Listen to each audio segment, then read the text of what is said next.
안녕하십니까.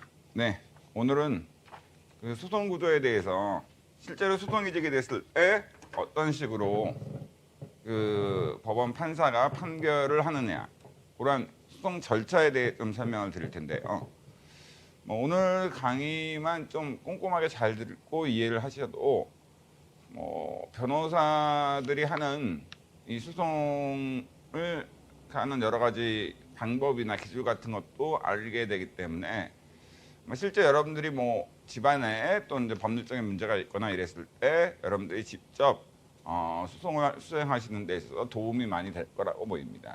그리고 실제로 소송에서 가장 중요한 건 이따 설명드리기도 하겠지만 증거긴 해요. 그러니까 항상 법률적 문제가 발생할 수 있는 사안이라고 하시면은 항상 서면으로, 그러니까 판사가 가장 잘 믿는 증거가 서류로 된 증거, 그러니까 친필 사인이 들어가 있는 그러한 증거들을 많이 믿기 때문에 특별한 경우가 아닌 한 어떤 법적으로 어떤 분쟁의 여지가 있거나 정말 중요한 경우다, 이런 경우에는 서면으로 항상 그 여러 가지 증거를 남겨놓는 습관을 가지시면 미연의 어떤 법적 분쟁을 막아서 소송으로 가지 않으실 수가 있습니다. 보통 이제 소송이라는 것 자체가 별로 이렇게 좋은 건 아니거든요. 그렇죠? 그리고 비용도 들고, 특히나 변호사 선임하면은 그 보통 이제 경우에 따라 틀리긴 하지만 평균적으로 500만 원 정도의 선임료를 부가가치세까지 해서 50만 원에서 550만 원 정도의 선임료가 드는데 적은 돈이 아니잖아요.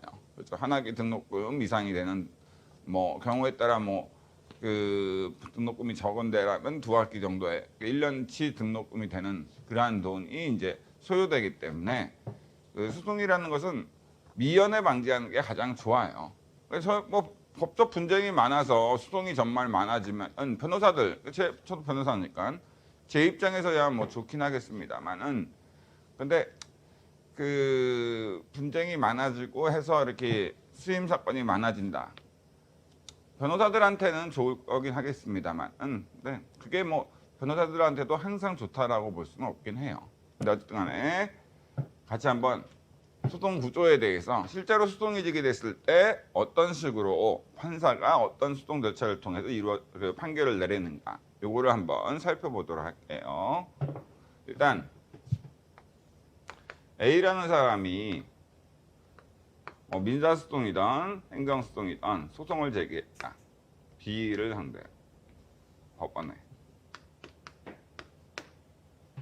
물론 이제 형사소송, 바로 국가와 국민, 바로 국가라는 법인과 국민이라는 사람 간에 형벌을 부과할 수 있는 권리가 있는지에 대한 다툼에 대해서 제기하는 형사소송은 소송을 제기하는 사람이 검사고 소송의 상대방을 피고인이라고 합니다. 근데 일반적으로 형사소송을 제외한 나머지 행정소송이나 민사소송 같은 경우에는 소송을 제기한 사람을 원고라 하고 소송을 제기당한 사람은 이제 피고라 하죠.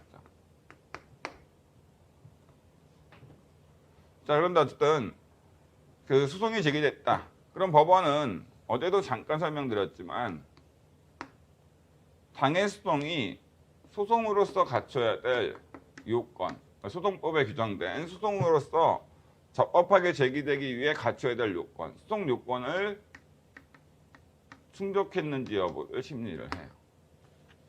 그래서 만약 이 소송 요건이 충족되지 않았다, 그럼 법원은 이거는 소송 요건을 갖추지 못한 부적법한 소송이기 때문에 우리가 심판할 수 없다. 그래서 그 소송 제기한 원고의 주장이 사실인지 아닌지를 따지지도 않고 이제 각하 판결을 내리죠. 그러니까 문전박대죠.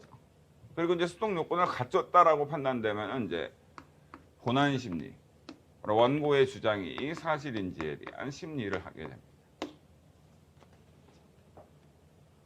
그러면 하나씩 볼게요. 왜 소송법, 민사소송법이든 행정소송법이든 이런 소송법에서 왜 소송으로서 갖춰야 될 요건을 요구하고 그 요건을 못 갖추면은 법원이 그 사람의 주장이 사실인지에 대한 판단을 하지 못하고 각하하는, 그러니까 부적법 각하라는 판결을 내리고 문전박대하는 이유는 뭐냐? 뭐 어제도 잠깐 설명드렸습니다만은 만약 수동 요건이 요구되지 않아서 원고가 수동 제기하면은 법원이 그 원고의 주장이 사실인지를 일일이 다 판단을 해야 된다고 하는 정말 불필요한 분쟁에 대한 수동에 대해서도 법원이 다 원고의 주장이 사실인지를 판단을 해야 돼요. 그렇죠? 뭐 헐크랑 아이언맨이랑 싸웠을 때 누가 이길 것인지에 대한 확인 수동 제기했을 때 수동 요건이 바로 요구되지 않는다면은 법원이 그러한 주장이 그러니까 그 사람의 어떤 헐크와 아이언맨 중 누가 힘이 셀지에 대해서 법원이 여러 가지 자료를 통해서 판단을 내려줘야 되는데 이렇게 되면은 정작 정말 중요한 사건에 대해서 집중을 할 수 없을 뿐만 아니라 판사는 한정돼 있는데 그러한 분쟁들은 여러 가지가 많기 때문에 그러한 것들이 수동이 막 제기되면 하루에만 1억 개의 수동이 제기될 수 있고 거기에 대해서 판사 만약 10,000명이라 하더라도 10,000명의 판사가 뭐예요? 하루에 10,000건씩의 판결을 내려야 되는데 하루에 판사가 그 10,000건씩의 본안 판단을 내리는 것은 사실상 불가능하잖아요. 그러니까 실제로 그 하루에 판사가 아무리 열심히 일을 한다 하더라도 하루에 한 10건이나 뭐 진짜 아주 뭐 이렇게 해서 아주 간단한 사건이라면 100건까지라도 할 수 있다 하더라도 결국 그러면은 뭐예요? 재판이 어떤 지연될 수밖에 없게 되겠죠. 그럼에 따라서 실제로 정말 중요한 사건, 지금 신속하게 빨리 판결을 받아서 그 빌려준 돈을 받아야 되는데 거기에 대한 판결이 확정돼서 그 판결의 효력에 따라 돈을 받으려면 한 200년 후에나 판결이 나올 수밖에 없게 되는 거죠. 그러니까 이거 수동 요건은 정말 쓸데없는 사건에 대해서는 소제기를 못하게, 그러니까 제기하더라도 각하에서 문전박대해서 쓸데없는 사건에 대해서는 법원이 심리를 안 하고 정말 중요한 사건에 대해서만 법원이 심리를 집중적으로 해서 국민의 어떤 권리 구제를 신속하게 해주기 위한 거라고 보시면 돼요. 아시겠죠? 근데 또 반대로 이 수동 요건이라는 것을 너무 좁게 해석해서 실제로 권리가 침해당한 법에 의해서 보호되는 특정된 사람의 이익인 권리가 침해당한 사람이 소송을 제기했는데도 법원이 수동 요건 흠결이 됐다고 각하하게 되면 결국 뭐예요? 국민의 어떤 권리, 침해된 권리를 구제할 수 있는 방법이 없으니까 그러니까 이거는 또 문제가 되겠죠. 그래서 우리가 헌법에 보면은 어떤 헌법 27조에 국민의 재판 청구권이라는 권리가 있는데 헌법상 기본권이 그런데 수동 요건을 너무 좁게 보게 되면은 결국 헌법 27조에 규정된 재판 청구권을 침해하는 거기 때문에 기본권이라는 권리를 침해하는 거기 때문에 문제가 생겨요. 그러니까 그래서 이거 수동 요건은 필요하긴 하고 분명히 요구되는 게 맞습니다만 너무 좁게 해석하면은 실제로 권리를 침해받은 국민이 권리를 구제받을 방법이 없다는 점에서 문제가 있고 그렇다고 또 너무 넓게 인정하게 되면은 수동이 워낙 많은 수동이 제기돼서 재판이 지연됨에 따라 신속한 국민의 권리 구제가 안 된다는 점. 그 양자를 적절히 조화하는 것이 필요합니다. 근데 이러한 수동 요건을 일단 첫 번째 판단 기준 시는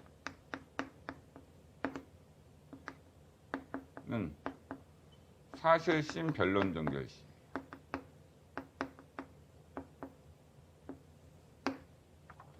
사실심 변론 종결 시.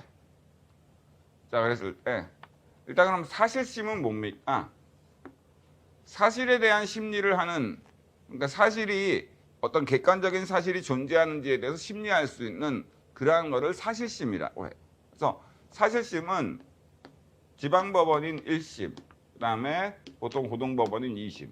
1심과 2심이 사실심입니다. 그래서 사실심은 1심과 2심으로 최종적으로 얘기하면 항소심, 2심이 항소심이니까 항소심이라고 보시면 돼요. 1심과 2심.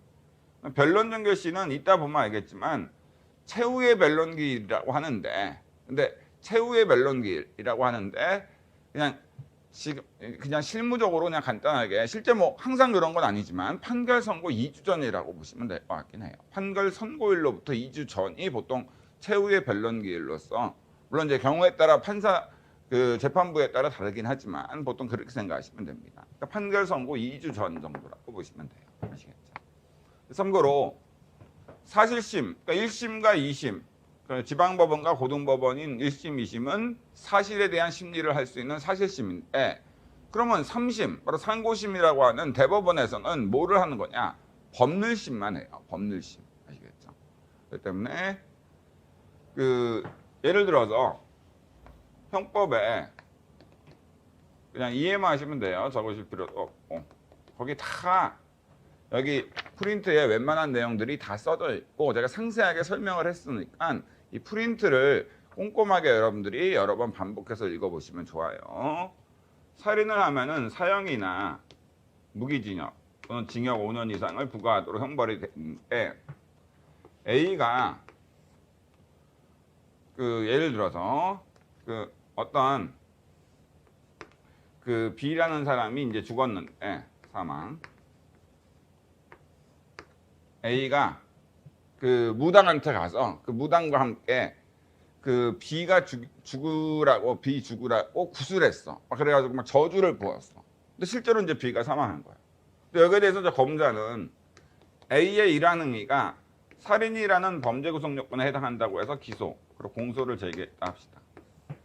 그래서 사실심은 그러니까 일단 A가 이렇게 구술해서 A가 구술했고 B가 사망했는지 이러한 사실에 대해서도 심리할 수 있는 그러한 것이 사실심입니다. 그러니까 증거를 통해서 A가 실제로 무당한테 가서 구술했는지 안 했는지 그리고 B가 실제로 사망했는지 이러한 사실에 대해서 사실이 존재하는지에 대해서 일단 심리를 할 수 있어요. 1심과 2심은 아시겠죠? 그리고 그러한 행위가 살인이라는 법률 요건에 충족이 되는지 법률 요건의 판단 이 법률적인 판단이죠. 이러한 행위가 살인이라는 요건에 해당하는가 이런 법률 요건에 대한 판단 이런 법률적 판단도 같이 할 수 있는 거죠. 그러니까 우리가 이렇게 보시면 되는데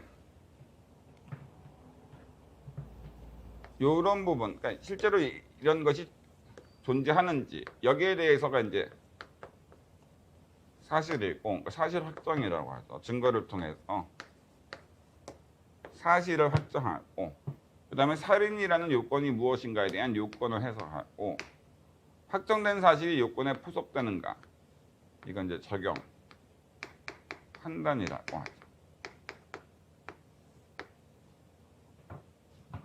그랬을 때 사실심은 1번, 2번, 3번 다 할 수 있는 게 사실심이라고 보시면 되겠고 아시겠죠?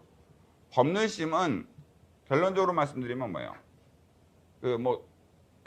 다르게 예외가 있긴 하지만 법률심, 그러니까 상고심인 대법원은 2번과 죄송합니다.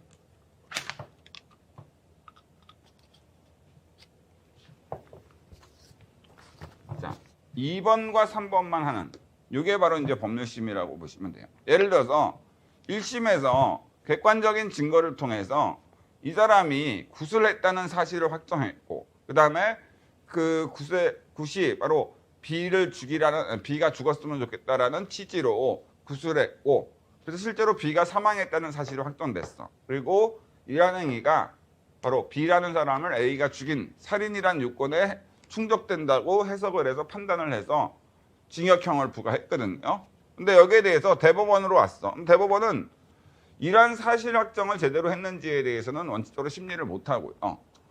이러한 1심과 2심, 사실심에서 증거를 통해 확정한 사실이 이 법률 요건인 살인이라는 요건에 충족되는지에 대한 해석과 요건 판단만 하는 겁니다. 그럴 때 결론만 말씀드리면 이거 과연 살인이라는 요건에 해당할까 안 해당할까? 인과관계가 없기 때문에 바로 그 요건에 해당하지 않죠. 아시겠죠? 왜냐하면 A가 저주한 건 맞아. 무당을 통해서. 근데 참고로 이런 거는 직접 원인설이라고 해서 나중에 이제 배우고 이렇게 할 텐데 경찰 책임이라는 어려운 부분에서 배우긴 할 텐데 이 무당한테 저주를 하면은 항상 100% 뭐예요? 사람이 죽습니까? 그렇지는 않잖아요. 그렇죠? 그렇기 때문에 이러한 행위가 100% B의 사망에 어떤 인과관계를 제공했다고 볼 수는 없기 때문에 상당 인과관계를 그렇죠? 그렇기 때문에 결국 인과관계가 인정되지 않으므로 대법원은 뭐예요?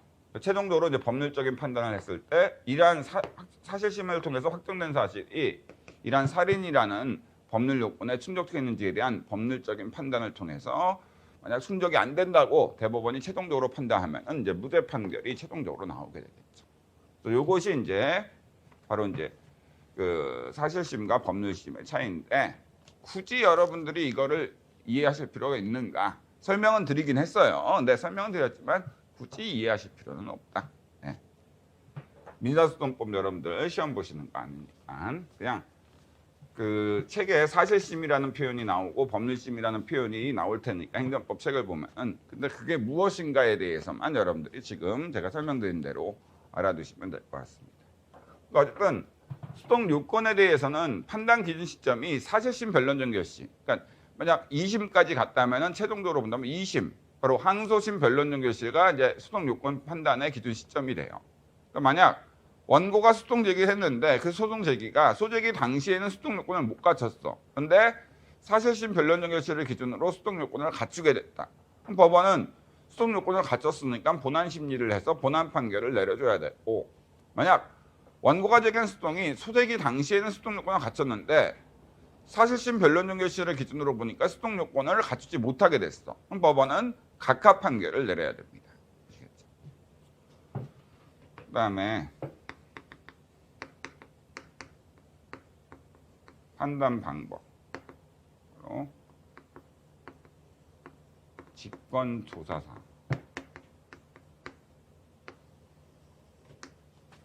판단 방법은 직권 조사사항입니다.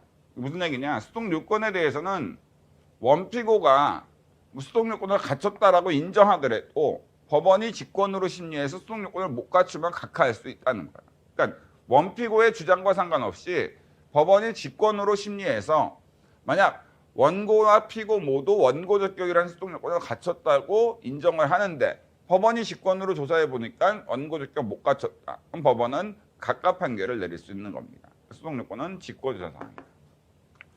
그러면 어쨌든 볼게요. 그러면은 대부분의 이제 소송, 민사소송이든 행정소송이든 이 소송에서 요구되는 소송 요건이 크게 세 가지가 있어요.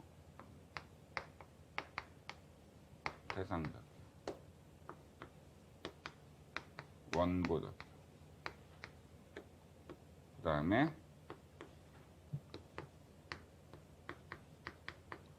협의의 소익, 소의 이익이죠. 물론 이거 외에도 각 소송마다 특이한 소송 요건들이 있습니다. 뭐 취소 소송인 경우에는 행정심판 전치주의나 제소기간 같은 특이한 소송 요건이 인정됐고 뭐 무효확인 소송에서의 확인 소송에서의 보충성 같은 특이한 소송 요건들이 있는데 보통 일반적으로 소송 요건이라고 하면은 어느 소송이든 공통적으로 요구되는 것이 보통 이 세 가지라고 보시면 돼요. 아시겠죠? 자 그러면은 자 이 대상적격 소송의 대상이 될 수 있는 자격, 적격이라는 표현이 그 자격이라고 보시면 되겠죠. 그랬을 때 대상적격은 말 그대로 소송의 대상이 될 수 있는 자격을 의미합니다. 아시겠죠? 그럼 소송의 대상이 될 수 있는 자격, 이게 대상적격인데 죄송합니다. 대상적격이라는 소송 요건인데 그럼 소송이 될 수 있는 자격, 대상적격을 갖추고 있는 것은 뭐냐? 앞에서도 얘기했지만 법원의 소송 대상은 원칙적으로 뭐예요? 바로 법률상 쟁송만 법원의 소송 대상이 될 수 있다고 얘기했죠. 왜? 헌법 101조와 법원조직법 2조에 의해서 법원이라는 기관한테는 바로 법률상 쟁송만 심판할 수 있는 권한이 부여됐거든. 그러니까 법률상 쟁송이 아닌 거는 법원이라는 기관이 뭐예요? 심판할 권한이 원칙적으로 없어요. 그러니까 간단하게 말씀드리면 손은 아니 입이라고 할게요. 이제 입은 말하고 먹는 그런 어떤 그 직무 범위, 권한을 부여받았어요. 근데 입이 어떤 걷겠다. 입으로 걷는 거는 거의 안 되잖아. 또 입이 뭐 듣겠다. 입으로 들어집니까? 안 들어지잖아. 그러니까 마찬가지로 법원이라는 입과 같은 법원이라는 국가라는 법인의 기관이 할 수 있는 그 직무 범위는 원칙적으로 뭐예요? 법원조직법이라는 조직법에 의해서 법률상 쟁송만 심판할 수 있는 권한을 부여받았단 말이에요. 그 때문에 바로 법원의 소송의 대상이 될 수 있는 자격이 있는 것은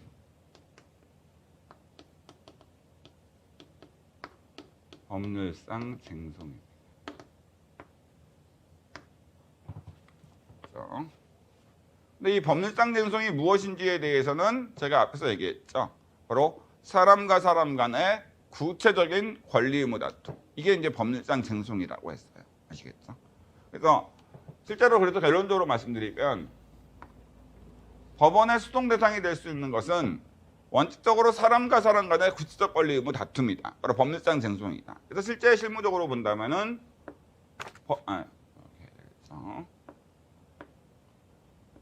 법원의 수동의 대상이 될 수 있는 건 권리나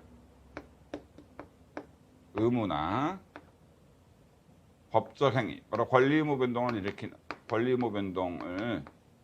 일으킬 수 있는 법적인 행위. 이게 바로 이제 법원의 수동 대상이 될 수 있다고 보시면 돼요. 아시겠죠? 일단 권리는 법률상 쟁송이 사람과 사람 간의 구체적인 권리 의무 다툼이기 때문에 그렇기 때문에 법률상 쟁송이 그러므로 당연히 권리는 권리 의무 다툼이니까 권리에 포함되니까 당연히 소외 대상이 될 수 있죠. 예를 들어 국가를 상대로 A라는 원고가 10억 국가배상 청구 소송을 제기했다. 그럼 소외 대상이 뭐예요? 10억 국가배상 청구권이라는 국가배상법에 의해서 보호되는 권리잖아요. 그러니까 이거는 소외 대상이 10억 국가배상 청구권이라는 권리이기 때문에 당연히 그 대상 적격을 충족하게 되는 거죠. 그 다음에 또 예를 들어서 10억 납세 의무 부존재 확인 소송 하면은 부존재 확인 소송의 대상이 되는 소송의 대상이 되는 행위가 10억 납세 의무란 말이에요.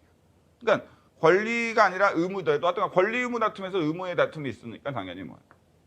소외 대상이 될 수 있는 거죠. 아시겠죠? 그다음에 세 번째 법적 행위. 바로 원칙적으로 법적 행위, 그럼 법적 행위가 뭡니까?라고 했을 때는 권리 의무 변동을 일으키는 그 법률 요건에 해당하는 행위라고 보시면 될 것 같긴 해요. 특별한 경우 아닌 한 법적 행위라는 것은 권리 의무 변동을 일으키도록 규정된 법률 요건에 해당하는 행위. 그래서 우리가 행위법의 기본 구조가 어제도 얘기했지만 요건 효과라고 했을 때 효과로서 권리 의무 변동이 일어나죠. 법적 행위라는 것은 바로 법률 요건에 해당하는 그 법률 요건에 해당해서 행위법에 규정된 요건에 해당해서 효과로서 권리 의무 변동을 일으킬 수 있는 행위. 이게 바로 그 법적 행위라고 보시면 돼요. 그래서 예를 들어서 매매계약 무효 또는 부존재 확인 소송은 일단 매매계약이 권리도 아니고 의무도 아니야. 그러나 매매계약이 있으면은 민법에서 이 매매계약을 요건으로 해서 바로 효과로서 뭐예요? 매매대금 지급 청구권이나 소유권 이전 등기 청구권과 같은 권리 의무 변동이 일어나도록 민법에서 매매계약을 그 권리 의무 변동을 일으키는 법적 행위로 규정하고 있거든요. 근데 이거는 당연히 뭐예요? 바로 그 권리 의무 변동을 일으키는 법적 행위니까 법원의 수동 대상이 될 수 있는 거죠. 이해되시겠죠? 그렇게 보시면 돼요. 자, 그러면은 두 번째 원고적. 자, 그 원고적 격은 말 그대로 원고로서의 자격, 그러니까 원고가 될 수 있는 자격이라고 보시면 돼요. 그러니까 원고가 될 수 있는 자격. 그랬을 때 그냥 이건 어떻게 보면 여러분들이 상식적으로 판단하시면 되긴 할 건데 이 원고적 격, 원고로서의 자격을 요구하는 이유는 어떤 하나의 법적 분쟁에 대해서 개나 소나 다 소송 제기해서 본안 심리를 받을 수 있게 되면은 하나의 분쟁에 대해서 뭐예요? 5천만, 우리나라 국민이 5천만이니까 5천만 개의 소송이 제기돼서 5천만 개 다 본안 판결을 받아야 되잖아. 그러면은 소송이 너무 많아져서 재판이 지연될 수밖에 없거든. 그래서 원고로서의 소송을 제기할 수 있는 자격이 있는 사람만이 소송을 제기할 수 있도록 하고 그러한 자격이 없는 사람, 그러니까 쓸데없는 자기와는 전혀 관련 없는 사건에 대해 소송 제기하면 법원은 각하합니다. 원고적 격은.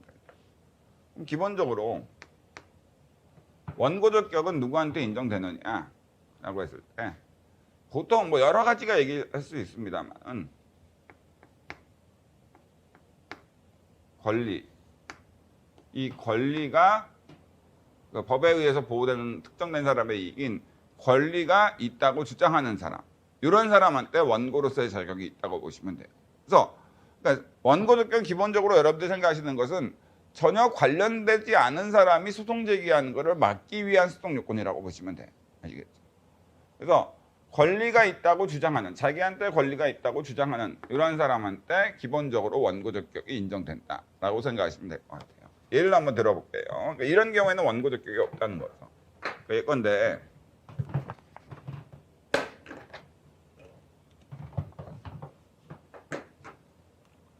A가 B한테 10억을 빌려줘서 10억에 대한 10억이라는 돈을 지급해 달라는 요구할 수 있는 권리가 이제 A한테 있어. A한테. 그리고 B는 10억을 지급해야 돼. 10억이라는 돈을 갚아야 돼. 지급해야 될 의무가 있어. 근데 A가 그 B한테 돈을 달라, 10억을 달라고 요구했는데 B가 돈을 안 주는 거야. 의무를 이행을 안 하는 거죠. 그래서 A의 권리가 침해되고 있는데 A가 되게 착해서 이거를 소송을 제기해서 B의 재산을 압류 경매해서 이제 강제 집행을 해야 되는데 A가 소송 제기를 안 하는 거예요. 그래서 옆에 있던 C가 착한 A와 정말 친한 친구인 C가 원고가 돼서 10억 지급 청구 소송이라는 소송을 피고 B를 상대로 제기했다 합시다. 이해만 해보시면 돼요. 그러면은 일단 이 10억 지급 청구 소송에서 그 소송물, 그러니까 소외 대상은 일단 뭐냐? 아니, 소송물이나 뭐 이런 거는 뭐 나중에 일단 뭐 일단 소외 대상 능력이 충족되는가라고 봤을 때 이때 소외 대상은 10억 지급 청구권이라는 권리가 소외 대상이거든요. 그러니까 일단 소외 대상인 10억 지급 청구 소송에서 소외 대상은 10억 지급 청구권이니까 그러니까 무슨 청구 소송에서는 무슨 청구권이 바로 소외 대상이 되는 거거든요. 그러니까 10억 국가배상 청구 소송이다. 그럼 10억 국가배상 청구권이 소외 대상이라고 보시면 돼요. 어쨌든 소외 대상은 바로 10억 지급 청구권이라는 권리가 소외 대상이니까 대상 적격은 갖췄어. 근데 원고 적격을 갖췄는가라고 했을 때 C는 이 권리, C의 주장만으로도 뭐예요? C는 자기한테 10억 달라는 게 아니라 뭐예요? 그 A한테 권리가 있으니까 B는 A한테 10억을 지급해라라고 하면서 소송 제기한 거란 말이에요. 그럼 C의 주장만으로도 뭐야? 원고인 C한테 권리가 없잖아. 그렇죠? 그러니까 C의 주장만 보더라도 뭐예요? 원고인 C한테는 뭐예요? 권리가 없잖아. 그리고 이 사안에서 권리를 침해받은 사람은 A지 C는 권리가 없는 사람이에요. 근데 이런 사람들까지도 소송 제기할 수 있는 원고로서의 자격을 인정해서 본안 심리를 하게 되면 뭐야? C뿐만 아니라 A가 권리가 있는 A를 제외한 나머지 5천만 국민이 다 B를 상대로 소송 제기해서 본안 심리를 받을 수 있게 되잖아. 그러면 이런 하나의 법적 분쟁에 대해서 뭐야? 5천만 개의 소송이 제기될 수 있게 돼. 본안 심리를 다 해야 돼. 그럼 이거는 뭐야?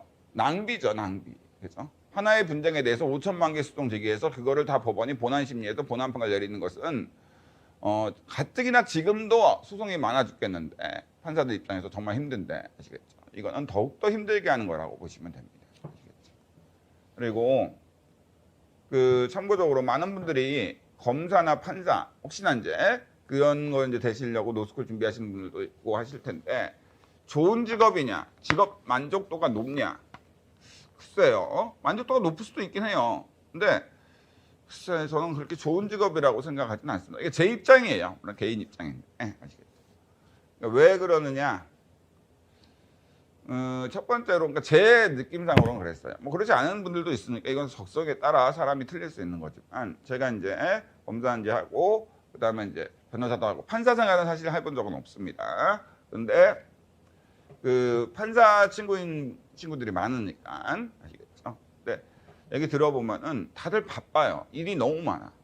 물론 이제 지방 뭐 영월이나 이런 데 가면은 소송이 뭐 호미반환이나 뭐 소반환 소송 이런 거 빼고는 그렇게 많지는 않으니까 뭐 거기에 일대가 개발돼서 엄청나게 뭐 개발과 관련된 분쟁이 발생하면 모를까. 그렇지 않은 이상 조용한 시골에 있는 지방법원 지원들은 크게 사건이 많지 않으니까 한가하게 지낼 수 있겠지만은 서울 같은 경우나 경기권 이쪽은요 사건이 진짜 많아요.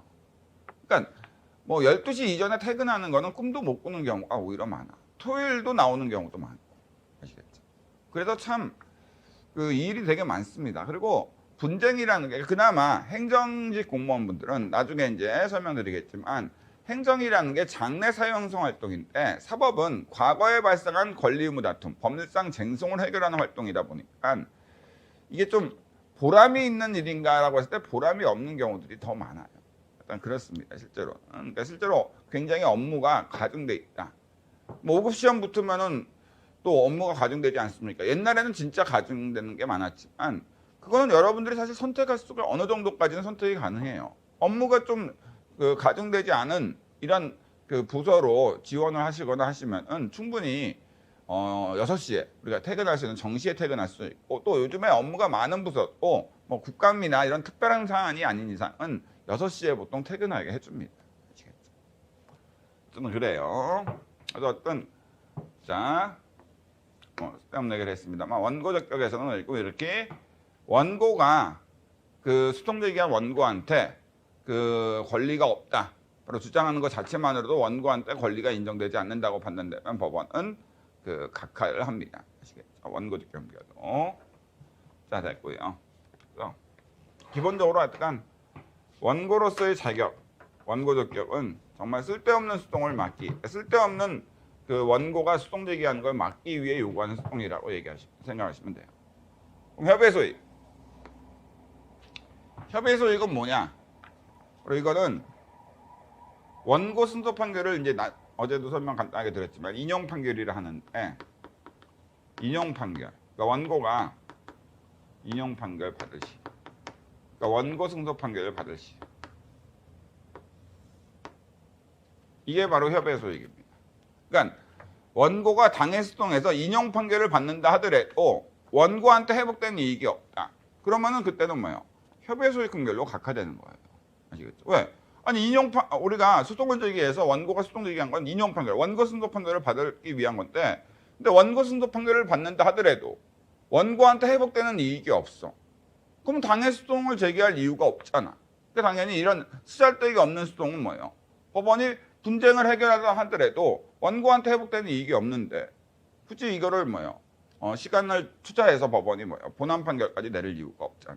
그러니까 협의 소익 근결로 법원은 각하합니다. 그러니까 원고가 당해 수동에서 인용 판결을 받는다 하더라도 원고한테 회복되는 이익이 전혀 없다. 그러면 협의 소익 근결로 각하돼요. 그러면 협의 소익이 없는 경우가 어떤 경우냐? 그냥 우리가 일반적으로 취소 수동에서 예를 든다면은 그냥 뭐 적지 않고 한번 한다면 불합격 처분 취소 수동에서 원고가 불합격 처분 취소 판결 받을 시력은 뭐예요? 합격하기 위한 거 아니겠습니까? 그런데 불합격 처분 취소 수동 도중에 그 다음에 시험에 최종 합격 처분이 나왔어. 그러면 이미 불합격 처분에 대한 취소 판결 나오지 않더라도 이미 합격이 최종적으로 됐단 말이에요. 그러면 그 전년도에 불합격 처분 취소 수동에서 취소 판결 받는다고 해서 원고한테 회복되는 이익이 있어요? 동일한 시험 2번 붙는다고 원고한테 유리한 건 아무것도 없잖아. 이런 경우에는 불합격 처분 취소 수동에서 취소 판결 받는다고 해서 원고한테 회복되는 이익이 없으니까. 왜? 이미 취소 판결 나오지 않더라도 합격이 됐으니까 협의 소익 근결도 각하되는 거죠. 그러니까 운전면허 취소 처분에 대한 취소 수동에서 원고가 취소 판결 받을 수도 있고 운전면허 취소 처분을 취소 판결로 무효화시켜가지고 다시 운전을 하기 위한 거란 말이에요.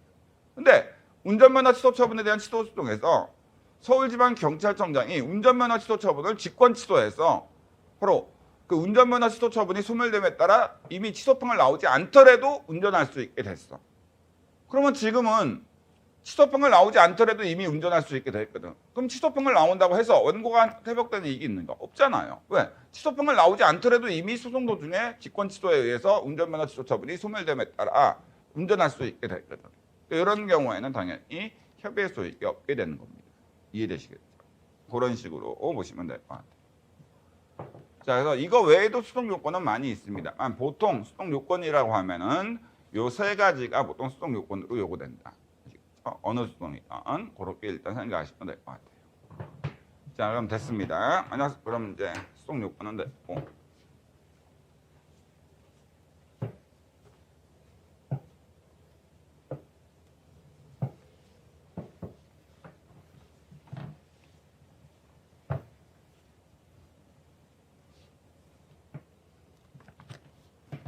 여러분들이 그 5급 공채를 이제 준비하시는 게 좋은 게 5급 공채 시험에 붙으시면은 뭐 다 아시는 바와 같이 시험에 한 번에 붙으니까 그야말로 고위공직자가 된다는 건 다 아시고, 그리고 특별한 사정이 없는 한 5급 시험, 공채 시험에 예전 행정고시죠. 이 시험에 붙으면은 중앙부처 국장까지는 특별한 문제가 없는 한 간다. 승진이 잘 된다는 얘기죠. 그렇죠? 그리고 이제 뭐 실장이나 이런 위로도 더 갈 수도 있는 건 당연하고. 근데 그거는 조금 어떤 정치적인 여러 가지 상황이나 그 운이 좀 작용하긴 해요. 여튼간에 굉장히 고위직까지는 당연히 보장돼 있다. 실제로 죄송합니다. 시험 한번 붙어가지고 이런 식으로 이렇게 쫙 고위직까지 보장돼 있는 시험은 지금 남아있는 유일한 시험이라고 보시면 될 것 같긴 해요. 아시겠죠? 근데 또 5급 공채 시험을 준비하시면 좋은 점은 뭐냐면은 여러분들이 준비하시다 보면 뭐예요?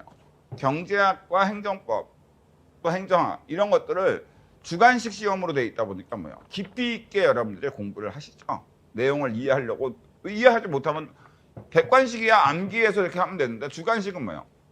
암기한다고 뭐예요? 될 게 아니라 그러거든요. 왜냐면 단문으로 나오는 게 아니라 뭐 행정수동의 의의를 쓰시오 이렇게 나오는 게 아니라 뭐예요? 사례 문제로 나오다 보니까 이해를 못하면 문제를 풀 수가 없어요. 그러니까 이해를 필요로 하는 그러한 시험이기 때문에 여러분들이 이해를 하기 위해서 굉장히 처음에 어렵게 공부를 해요. 근데 그게 이제 좋은 점이 뭐냐면은 예를 들어서 5급 시험에 붙으면 바로 붙으면 좋은데 예를 들어서 이제 5급 시험에 이렇게 준비를 했는데 1년 정도 준비했는데 그 다음에 시험에 합격을 못할 수가 있단 말이에요. 그랬을 때 뭐예요? 바로 그냥 뭐예요? 국가직 7급을 보시면은 조금만 암기해서 그러면 여러분들이 뭐예요? 합격의 하는 게 굉장히 높아지는 거죠. 7급은. 왜? 일반적으로 경제학이나 행정법이 굉장히 어려운데 이 부분에 대해서 뭐예요? 여러분들 이미 이해가 되신 상태야. 어떻게나 뭐예요? PSAT도 잘 하시잖아. 그러니까 그렇기 때문에 실제로 뭐예요? 5급을 준비하시면은 그야말로 이게 우리가 5급에 붙는 게 당연히 목표긴 한데 만약 안 된다 하더라도 뭐예요? 7급을 바로 시험 봐서 붙을 확률이 매우 높아진다는 거죠. 아시겠죠? 처음부터 7급을 준비하신 분보다 여러분들이 훨씬 더 유리하다는 얘기입니다. 아시겠죠? 그러니까 우리가 배수진이 그러니까 있다는 얘기죠. 그러니까 이거 안 되면 끝이야. 이거는 아니 옛날에는 이렇게 됐는데 지금은 뭐야? 이거 안 되더라도 뭐야? 7급으로 이렇게 해서 나중에 뭐 7급을 일단 붙고 나서 그 다음에 뭐 7급에 근무하시면서 5급 경험이 있으시니까 시험 준비한 5급도 같이 공부를 하시면서 해서 시험에 합격하실 수가 또 있습니다.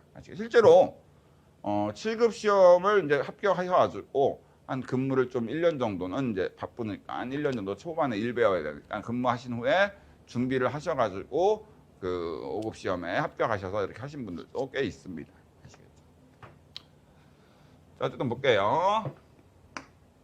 그러면은 일단 수동 요건이 충족됐다. 그럼 이제 법원은 본안 심리를 하게 돼. 그럼 이제 본안 심리에서 수동 요건이 모두 갖췄다고 하면은 무엇을 심리합니까? 라고 하면은 크게 두 가지를 이제 심리의 대상으로 삼는데요. 일단 수동물. 이거 이제 청구랑 동일한 언어라고 보시면 돼요. 그리고 수동물을 인정하기 위한 사실. 이게 이제 주요 사실이긴 하지만 수동물을 인정하기 위한 사실과 사실을 증명하기 위한 증거. 수동물을 인정하기 위한 사실과 사실을 증명하기 위한 증거. 이 두 가지가 이제 본안에서 심리 대상이 되는데, 그럼 수동물이 뭡니까? 청구, 수동물. 이게 뭡니까라고 하면 원고가 당해 수동에서 최종적으로 구하는 거예요. 수동물이라는 것은 소의 대상으로서 원고가 당해 수동을 통해서 최종적으로 구하는 거예요. 그래서 만약 수동물이 인정된다. 그럼 원고의 주장, 원고가 당해 수동을 통해 최종적으로 구하는 게 인정되니까 원칙적으로 뭐예요? 원고 승소 판결, 인용 판결이 나오고 본안 심리 결과 수동물이 인정이 안 돼. 그러니까 원고가 구하고자 최종적으로 구하고자 하는 게 당해 수동을 통해서 최종적으로 구하고자 하는 게 인정 안 돼. 그러면 법원은 그리고 원고의 주장이 사실이 아니니까 내리고 원고 패소 판결, 기각 판결을 내리게 됩니다. 그래서 예를 한번 들어본다면 우리가 이제 민법 750조에 보면은 효과로서 불법 행위로 인한 손해배상 청구권이라는 권리가 발생하도록 돼 있는데, 네, 이 손해배상 청구권이 발생되기 위한 요건으로서 위법, 고의 또는 과실, 인과관계, 손해, 이렇게 네 가지의 요건 사실이 인정되면은 법률 요건에 해당해서 손해배상 청구권이라는 권리가 발생을 합니다.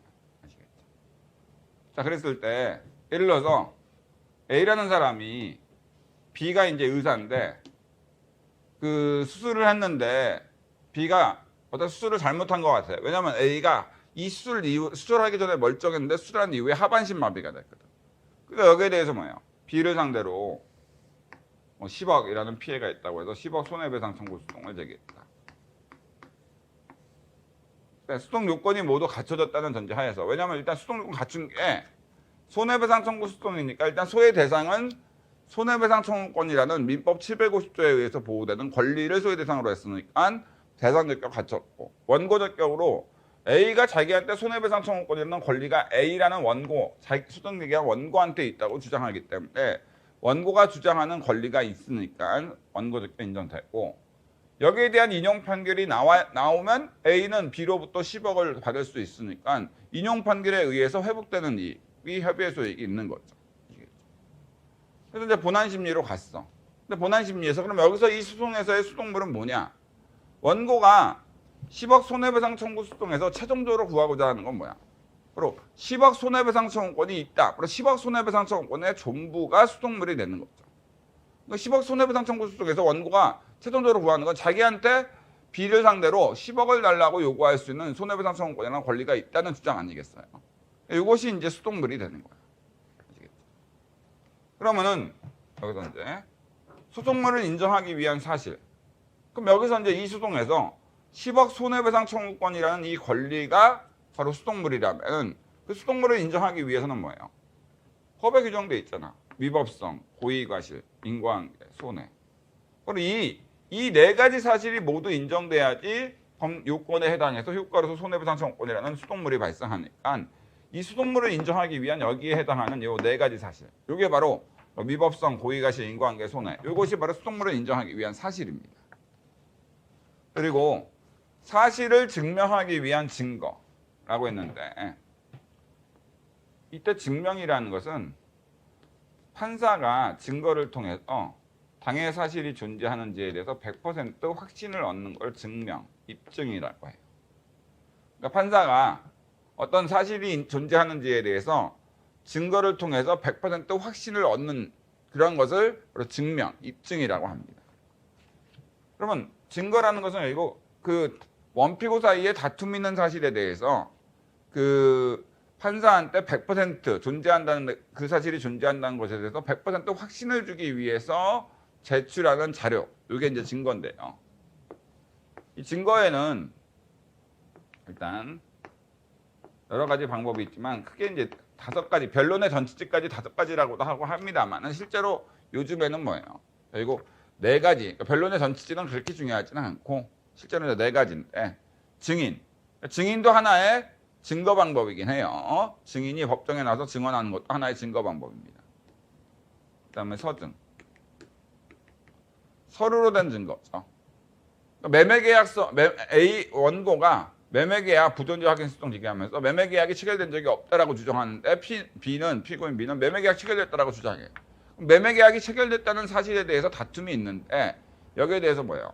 바로 피고가 원고인 A와 피고인 B 간에 어떤 친필 사인이 들어가 있는 매매계약서를 제출했다. 그 매매계약서라는 그 서류로 된 증거를 통해서 판사는 뭐예요? 매매계약이 체결됐다는 사실에 대해서 100% 확신을 갖게 되겠죠. 바로 이렇게 서류로 된 증거, 서증입니다. 그래서 특별한 경우가 아닌 이상 판사는 서증을 가장 잘 믿고요.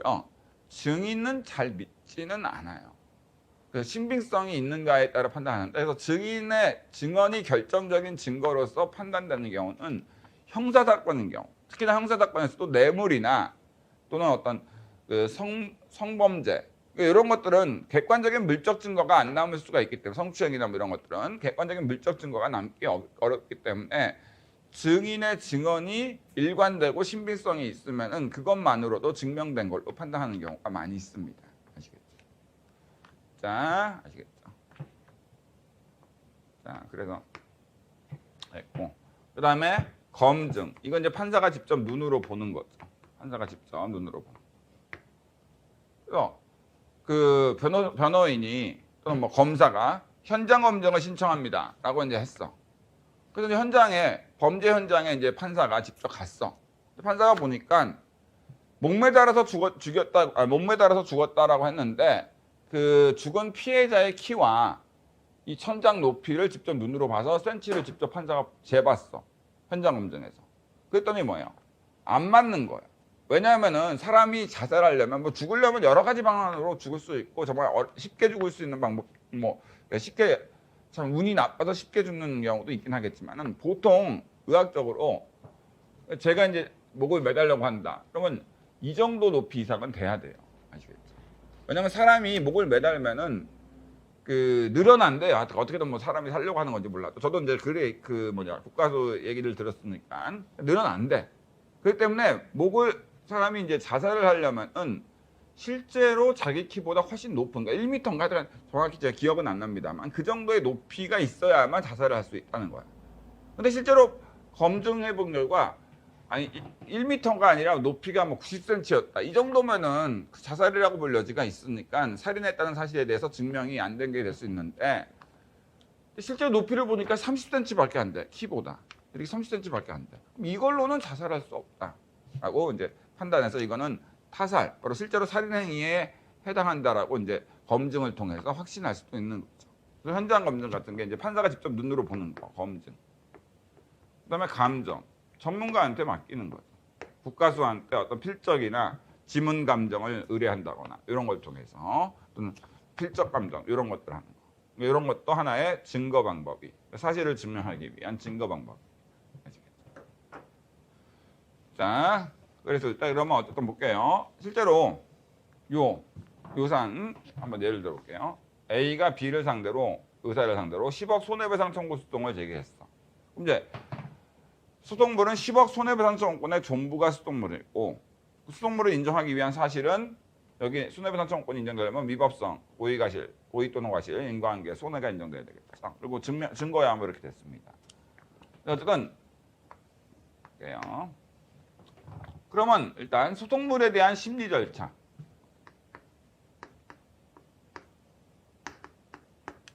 그러면 본안에서 소송물을 심리할 때는 어떤 절차에 따라 심리합니까?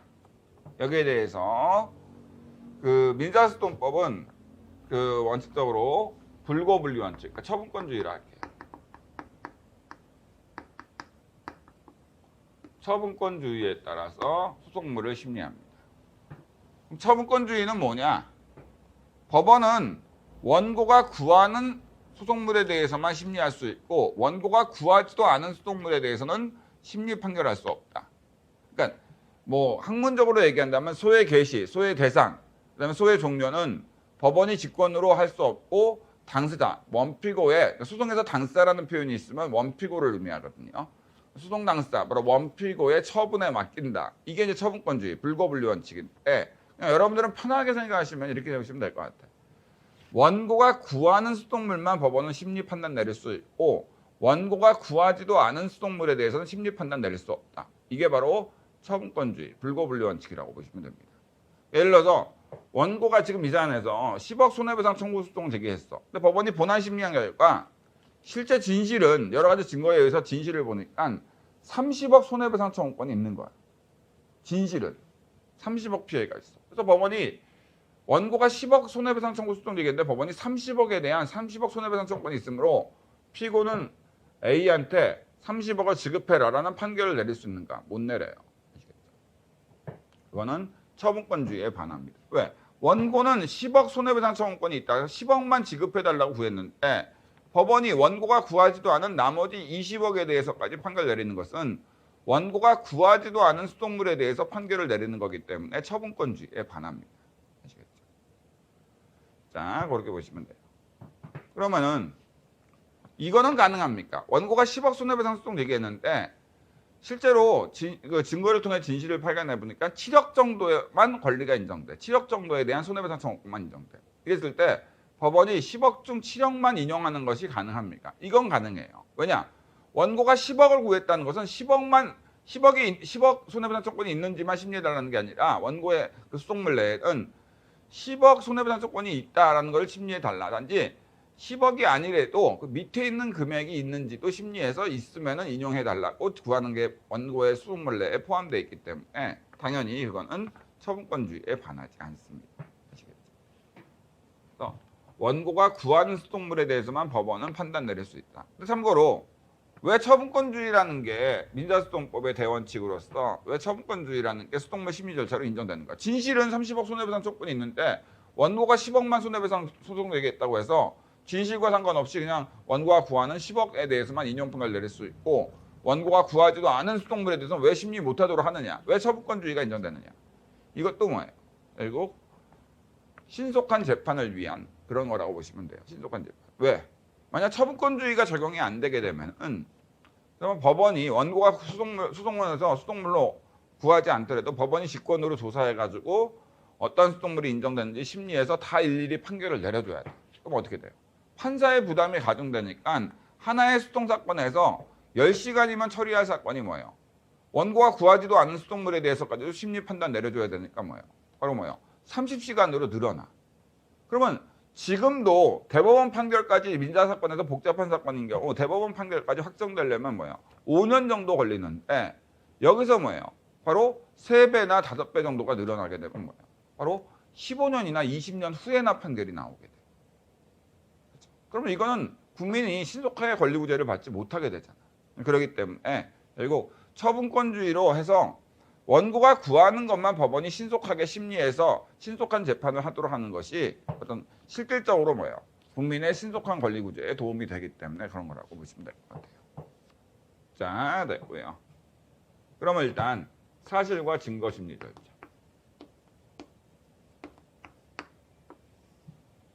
여기에 대해서는 변론주의라는 게 있고 직권탐지주의가 있어요. 변론주의는 이제 민사소송의 대원칙이라고 보시면 되고 직권탐지주의는 학설 대립이 있긴 하지만 형사소송의 대원칙이다. 이렇게 보시면 돼요. 사실과 증거심리 절차에 대해서 변론주의는 민사소송의 대원칙이라면 직권탐지주의는 형사소송의 대원칙이다. 이렇게 보시면 될 것 같습니다. 그럼 이제 변론주의가 뭐고 직권탐지주의가 뭔지 이런 부분은 다음 일단 10분 정도 쉰 다음에 진도 나가도록 할게요. 10분만 쉬겠습니다.